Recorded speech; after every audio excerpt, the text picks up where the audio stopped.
Everyone, welcome back to my channel, Old Bob's Garage. I wanted to do something a little bit different this time. I recently picked up something that I want to show you a little bit about. I'm pretty fortunate to have gotten something new for the shop. You've probably seen in the background a little bit. This is something that I've received from my father-in-law. He's passed away. It was his workbench. So there's a cool history to this. The base of it is actually from the factory he worked at. It's a part of a plastics company. There used to be some metal wheels on here that went on a track. This hold one end of the machinery on there. So I took those off and put these casters on for now. Don't really know what this was for, but there was something attached to that. Pretty heavy base, and it's got about, I think, at least a half-inch plate on it. I want to get a light on. About a half-inch plate. So, like I said, I was pretty fortunate. I've always seen this in the background. I've seen him use it, and I start looking at it a bit closer, and there's some really cool history here. So first was is this drill press. So the drill press is a Canadian Buffalo Forge. Let's see if we turn the light down just a little bit.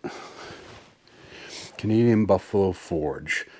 Yeah, it's rough shape. It's got some, there used to be a guard here, but it's been damaged, a little crack or a break in the casting. This, from what I can figure out, so Canadian Forge was a Canadian Buffalo Forge was a subsidiary of Buffalo. I think they were made in around the Hespeler or Cambridge area. So this one is from 1957 or older.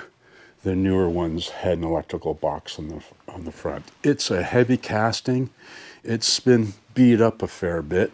He got this from somewhere he worked. The table here is okay, the exception of crack, but the T-slots down here are pretty beat up. So that's one thing. The other thing is this vise. This is a 3.5-inch RAE. That was a Hamilton-based forge. This was made somewhere between the 1900s and 1948, which is also cool. I think I said this one's 1957 or older, but I really can't figure out what it is. So 1948 or older. Again, same thing, kind of rough shape, but it works. I got to put maybe a few shims and spacers to take some of the slack out, but in good shape. And then finally, this cleaned off, just put some paint in here. This is a hay button anvil, 67 pounds, Brooklyn, New York. And you can see manufacturing, hay button manufacturing. The manufacturing is actually upside down, which is really cool. Kind of went through all the markings. But this is the neat part. So it's really hard to read. You kind of wish that had been welded to the table here, but pretty hard to read. 72518. That is 1901. So a 1901 anvil. So really surprised to see that old of an anvil. I'm really fortunate to have this equipment. Bit honored. I'm going to put a little bit of history about him. He was a Korean War veteran. So again, really honored to have this table. I'm going to leave it pretty much the way it is, although I do plan to do a couple little things. Just put a couple mounts. I've got something I've had for over 50 years. Little section of railroad tie that I do a little bit of metal work on. I'm going to put a pocket so I can set that on the side here and then. And again, I plan to just get a few attachments to do a few things with this, but generally just clean it up as best I can. Preserve it. There's a lot of history here, and want to respect my father-in-law and what he put together here and keep this as original as he had it at the time.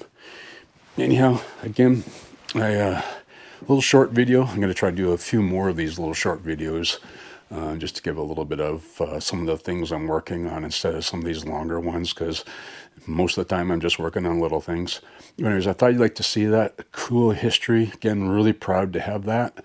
I guess if I hadn't got it, don't know what would have become on it, but it's just too important piece of my family's history to let leave the family. Anyways, thanks for watching. Keep an eye out for this in the future. One of the things I plan to be doing with it is to make it a little bit more versatile.